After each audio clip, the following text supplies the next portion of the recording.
Para penggemar mie pastinya sudah familiar dengan alat bantu yang satu ini, sumpit. Alat makan yang satu ini tersedia dalam berbagai bahan, mulai dari sumpit bambu atau yang sekali pakai, sumpit kayu, plastik, hingga berbahan logam. Namun kendati sudah familiar, masih banyak orang yang belum tahu sejarahnya. Meskipun penduduk Asia seperti Jepang, Korea Selatan, Vietnam, termasuk Indonesia, sudah terbiasa menggunakan sumpit. Alat ini ternyata disebut-sebut berasal dari Tiongkok.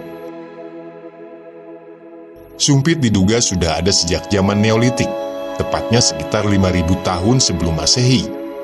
Pendapat tersebut bermula dari ditemukannya 2.000 jenis benda arkeologi, dengan 42 jenis diantaranya berbentuk batang, berukuran panjang 9,2 sampai dengan 18,5 cm, dengan diameter 0,3 sampai dengan 0,9 cm. Benda yang diduga sumpit itu terbuat dari tulang binatang dan ditemukan di sebuah situs arkeologi Longqiuzang, daerah Gaoyu, Provinsi Jiangsu, dalam kegiatan ekskavasi yang dilakukan selama 1993 sampai dengan 1995-an.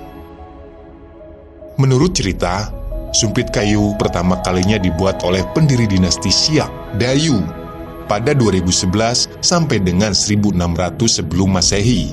Kala itu, ia tengah bersiap untuk menghadapi banjir besar.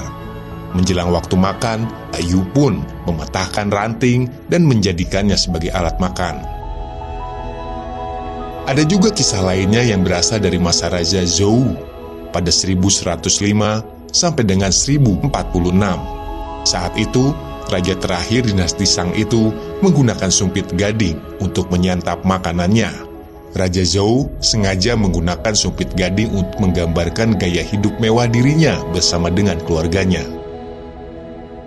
Sejak saat itu, sumpit akhirnya menjadi alat makan yang penting untuk digunakan bersamaan dengan mulai banyaknya makanan berbahan dasar tepung, seperti mie, dimsum, dan kue dadar.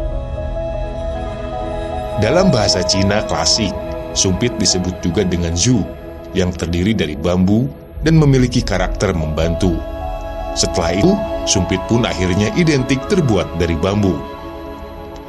Dalam kebudayaan Cina, sumpit tidak hanya digunakan sebagai alat makan saja, melainkan juga dijadikan sebagai simbol budaya. Bahkan sumpit tersebut sering dijadikan sebagai hadiah pernikahan, tanda cinta pasangan, dan harapan bahagia bagi pengantin. Pada masa dinasti Song abad ke-14, penggunaan sumpit menyebar luas di daratan Cina. Hal itu dibuktikan dengan digunakannya sumpit dalam berbagai kesempatan jamuan dan makan sehari-hari. Di sisi lain, sumpit sudah menjadi bagian penting dalam budaya tradisi komunal makan meja bundar.